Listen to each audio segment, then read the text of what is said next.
स्वागत है दोस्तों आपके अपने चैनल ऑन स्टडी क्लास पर। मैं आज आप लोगों के साथ लेकर के आया हूँ क्वेश्चन बीए पार्ट 2 का, जो कि आपका एग्ज़ाम शीघ्र ही अनाउंस कर दिया जाएगा और कुछ समय पश्चात आपका एग्ज़ाम स्टार्ट भी हो जाएगा। तो आप लोग एक दो क्वेश्चन आप देखते रहेंगे ताकि ध्यान रहेगा।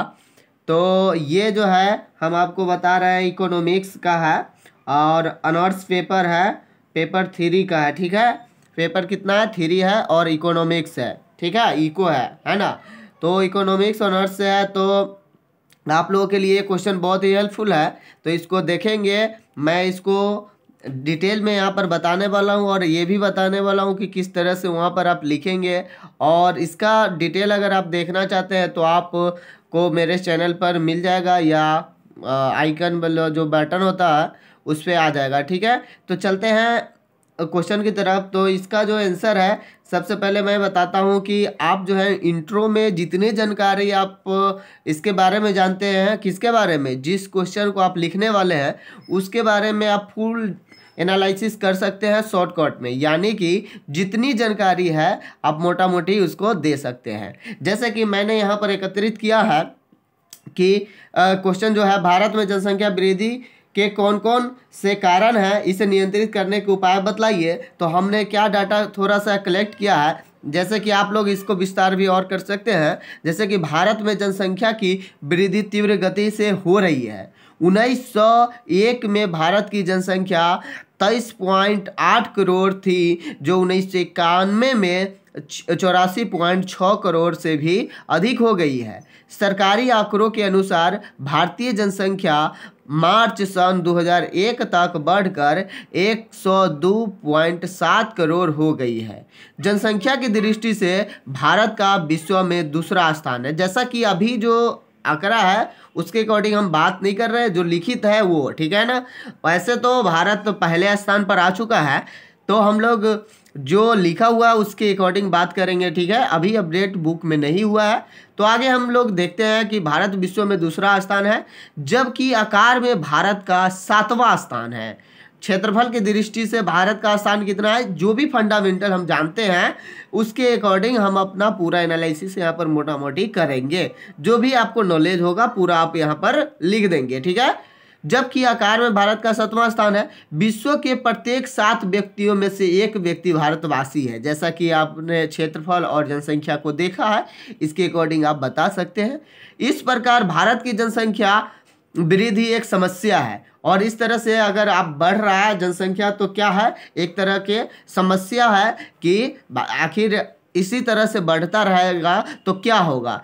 तो भारतीय जनसंख्या की तीव्र गति से वृद्धि के निम्नलिखित कारण है। तो आप बताएंगे कि आपका इसका क्या कारण है कि जनसंख्या तीव्र गति से वृद्धि हो रहा है। तो पहला जो पॉइंट है, मैं पॉइंट बाय पॉइंट डिटेल नहीं लिखा हूँ, बस आपको बता दूंगा, तो आप लोग वहाँ पर नोट कर लेंगे, इसके बारे में सुनेंगे बस। तो देखिए, ऊंची जन्म दर, यानी कि जो रेट है जन्म का, तो वो दर कैसे निकलता है। तो आप लोगों को जो है एक साल में जितने भी जन्म होते हैं ना, उससे होता है दर का मतलब रिलेट, ठीक है ना, रिलेशन। तो जितने भी एक साल में जन्म लिया बच्चा, उसको हम ऊंची जन्म मतलब दर कहेंगे। तो हमारे जो भारत में है, जो कि रेट बहुत ज़्यादा है किन के तुलना में, तो यहाँ पर डिटेल में लिखेंगे कि ऐसे कि यहाँ पर लिखेंगे जन्म दर एक ऊंची वर्ष में प्रति मतलब एक वर्ष में प्रति 1000 जनसंख्या के पीछे बच्चों के जन्म से है। यानी कि वही बात जो मैं बता रहा हूँ, इनका जो रेट है वो वर्तमान में 29 या 30 के प्रतिशत में है। ठीक है, और जबकि दूसरे देशों में इसकी अगर देखा जाए तो वही 15, 10 ऐसे करके 12, 14 लिख लेना है, ताकि आप लोग उसको नीचे दिखाएं, क्योंकि वो नीचा है ही, डाटा भी ये बता रहा है। जैसे कि अगर आप ऑस्ट्रेलिया में यह देखें तो 15% है, और यही जर्मनी में देखें तो 10, तो यही है रेशियो। तो अगला जो है, इसी में अगर हम लोग देखें कि आखिर ऊंची जन्म दर क्यों हुआ, तो इसका भी क्या कारण हम लिख सकते हैं यहाँ पर, एक उसी के अंदर में हम एक सा क्वेश्चन की तरह से लिखेंगे कि भारत में ऊंची जन्म दर के क्या कारण है, और थोड़ा सा तीर चिन्ह दे करके लिखेंगे सामाजिक विश्वास। यहाँ पर बस अगर आपको ABCD करके नंबर दे देना है, इसको विस्तार नहीं करना है। सामाजिक विश्वास, पारिवारिक मान्यता, और क्या है, बाल विवाह हो सकता है, विवाह की अनिवार्यता हो सकता है, ईश्वरीय देन मान सकते हैं। ऐसे गांव की जो भी फंडामेंटल है वहां पर हम लिखेंगे। इसी के कारण क्या होता है, जनसंख्या में वृद्धि होता है। और यहाँ की जो आय है वो निम्न है, जीवन स्तर जो है वो निम्न है। और जो पॉइंट एक है वो है जलवायु। जलवायु की एक महत्वपूर्ण भूमिका अदा करती है, जो कि मैं इस पर एक यहाँ पर मैं पॉइंट भी बनाया हूँ, गर्म जलवायु, तो इस पर हम बात करेंगे बाद में। तो अब फिर हम चलते हैं, उतने लिखेंगे तो हमारे हिसाब से ये थोड़ा इतना इतना आपका बढ़ जाएगा, ठीक है ना। तो इस तरह से आप उसको और भी विस्तार जितने भी जानकारी है उसमें लिख सकते हैं, ठीक है। मृत्यु दर में कमी, तो मृत्यु दर से आपका क्या ताल्लुक होना चाहिए, वही एक साल में जितने भी व्यक्ति की मृत्यु हुई है, ठीक है ना, तो मतलब जितने हजार, तो इस तरह से मृत्यु दर हुआ। तो देखिए मृत्यु दर में कमी क्यों होता चला गया, तो जैसा कि आप लोगों को भी पता होगा कि पहले महामारी बहुत होता था, कुछ भी मतलब ऐसे चीज जिसमें क्या करते थे कि जनसंख्या यानी कि आदमी के जो व्यक्ति का मृत्यु लगातार होने लगता था। इस तरह से पहले उतनी अच्छी चिकित्सा जो होता था वो अच्छा सा डेवलप नहीं था, जिसकी वजह से इलाज नहीं सही से हो पाता था, जिसके कारण से भी ये मृत्यु दर में कमी आई है। अब जो है उसका क्या हो रहा है, इलाज एकदम अच्छे से हो रहा है। तो कहने का मतलब कहीं ना कहीं बहुत सुधार हुआ, जिसके कारण ये मृत्यु दर कमी है, ठीक है। स्टोरियों में पहले शिक्षा नहीं होता था, अब उसको शिक्षित किया गया है। विवाह की आयु में को भी बढ़ा दिया गया है, नीति भी बनाया गया है 18 से और 21 वर्ष। तो इस तरह से जो है कहीं ना कहीं क्या हुआ है, मृत्यु दर में कमी आई है।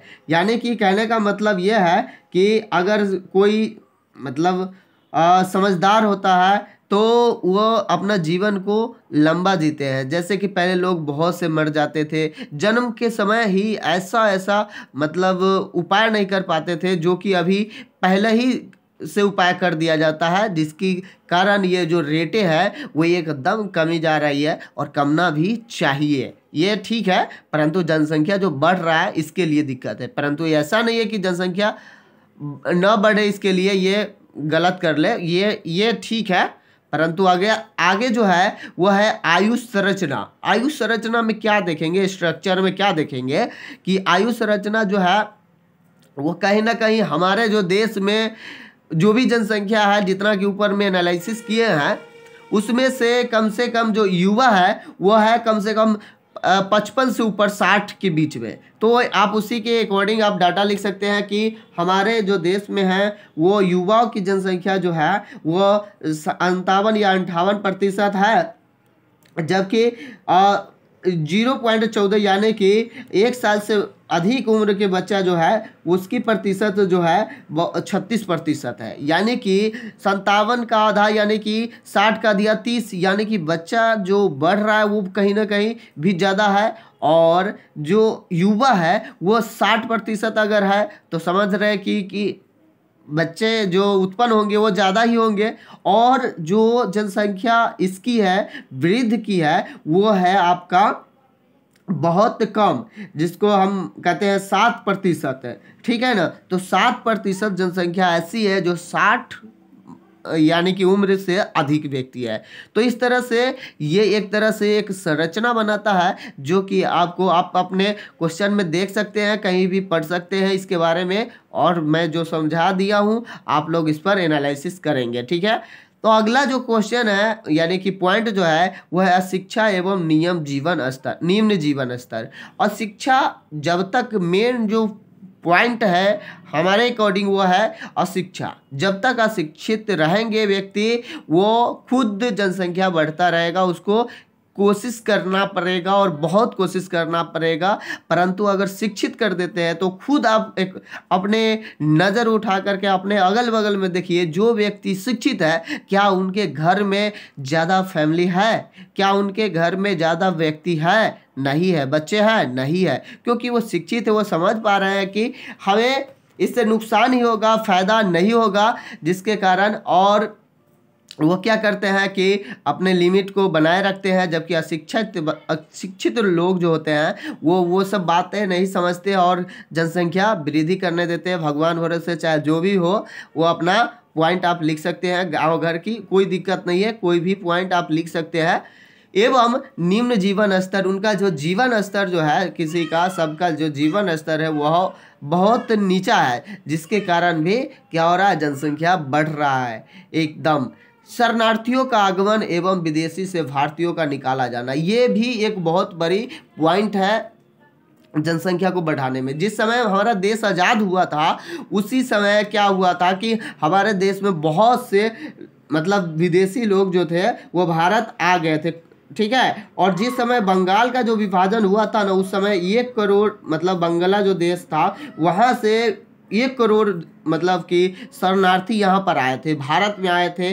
और आप देख पा रहे होंगे कि अभी भी वर्तमान में भी कितने लोगों जगह से मतलब कितने जगहों से, विदेशों से और कई जगहों से ये जो भारतवासी को है वहाँ से हटाया जा रहा है। और यहाँ पर भारत में जो सिस्टम है वो सिस्टम क्या कह रहा है, वो कह रहा है कि यहाँ पर कोई भी व्यक्ति मतलब शरणार्थी आकर के रह सकते हैं, कोई दिक्कत नहीं है। जबकि दूसरे देश में ऐसा नहीं है, जिसके कारण से भी यहाँ पर जो है जनसंख्या एकदम बढ़ता चला जा रहा है और बढ़ गया हुआ है।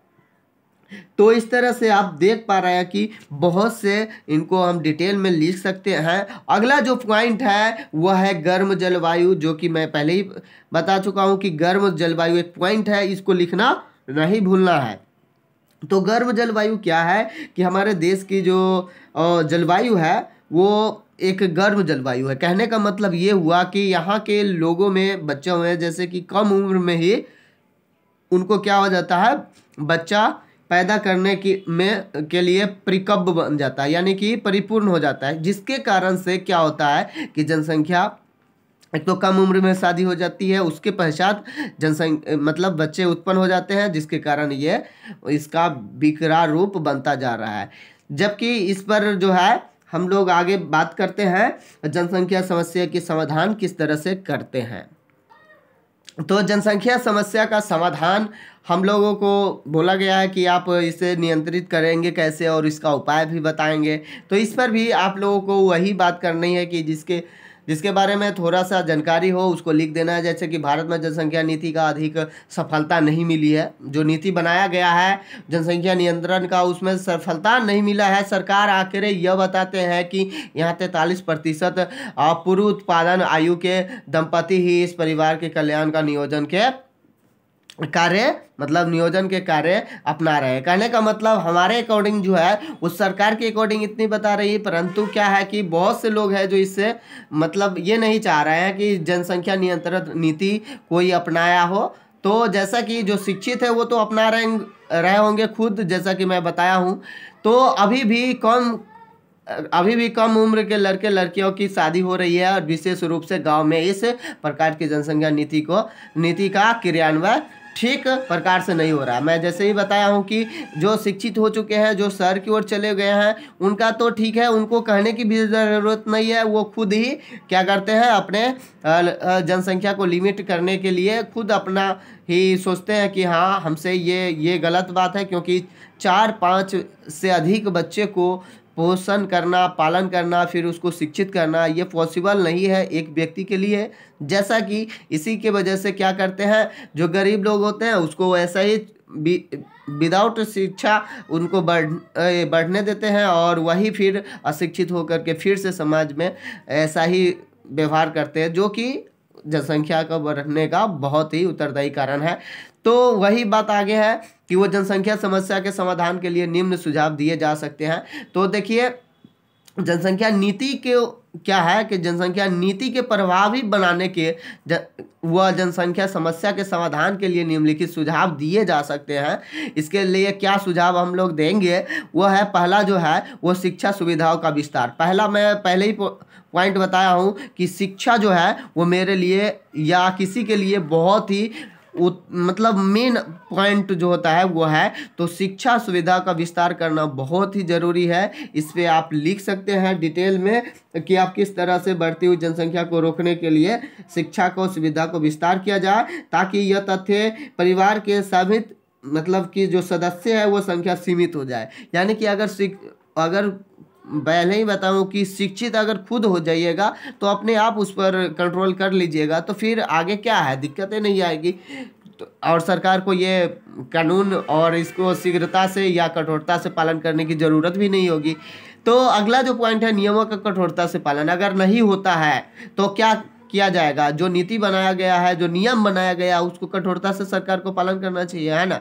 उस पर भी डिटेल में आप लिख सकते हैं। और अगली पॉइंट है, जो वीडियो लेंदी हो जा रही है इसलिए मैं इसको शॉर्टकट में बता रहा हूँ, परिवार कल्याण कार्यक्रम प्रभावी बनाया जाए। जैसे कि परिवार कल्याण कार्यक्रम बना है, नीति बना है, परंतु कहीं पर भी जैसे कि कोई चीज़ ऐड आता है, जैसे कि आप लोग देखते हैं कोई चीज़ का प्रचार देखते हैं, क्या परिवार कल्याण कार्यक्रम को इतनी जगह प्रकाशित किया जाए, यानी कि सब जगह पर ये मतलब इसका क्या किया जाए, प्रचार किया जाए, ताकि क्या हो सके, ये इसका जो दिमाग में बैठे लोगों को, ठीक है ना। तो अधिक गर्भपात की सुविधा, गर्भपात यानी कि मेडिकल जांच करके जो होता है गर्भपात यानी कि बच्चे को निष्कासित करना, तो इस तरह के जो सुविधा है वो भारत में बहुत कम है हॉस्पिटल। तो इस तरह के सुविधा भारत में लानी चाहिए ताकि इससे भी जनसंख्या को कंट्रोल किया जा सके। और अधिक कर कहने का मतलब ये है कि सरकार द्वारा उन पे बहुत से ज़्यादा कर लगा दिया जाना चाहिए, जिसके कारण से वो उससे डरे या ऐसे कोई उपाय करना चाहिए। बात समझ पा रहे हैं ना, तो इसको डिटेल में आप देख सकते हैं।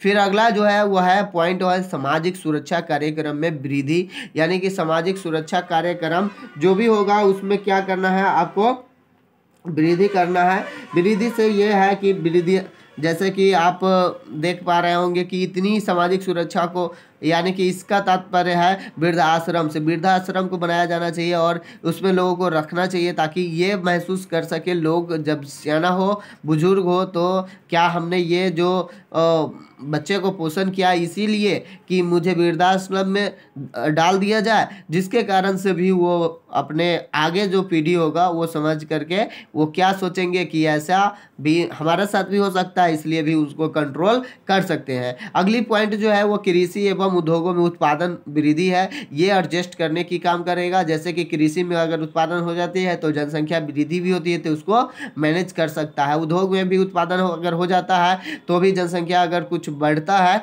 तो उसको क्या करेगा, मैनेज कर लेगा। तो इस तरह से हम उसका समाधान कर लेंगे। और जो भी है पॉइंट आगे और भी डिटेल में लिख सकते हैं, जैसा कि मैं जितनी बात बताया हूँ उसको अगर लिख लेते हैं, समझ जाते हैं एकदम, अगर आप सुने हैं तो आप खुद से लिख सकते हैं और बहुत अच्छा से बहुत लिख सकते हैं। तो फिर मिलते हैं नेक्स्ट वीडियो में, तब तक आप लोग अच्छे से देखते रहेंगे। कभी कल आपका क्वेश्चन यहाँ से आपका इस चैनल से मिलता रहेगा, इसलिए अगर आप इस चैनल पे नए हैं तो इसको सब्सक्राइब ही कर लेंगे ताकि ये क्वेश्चन आपको मिलता रहेगा और एग्ज़ाम में आपको हेल्प मिलेगा। तो फिर मिलते हैं नेक्स्ट वीडियो में। Thank you for watching.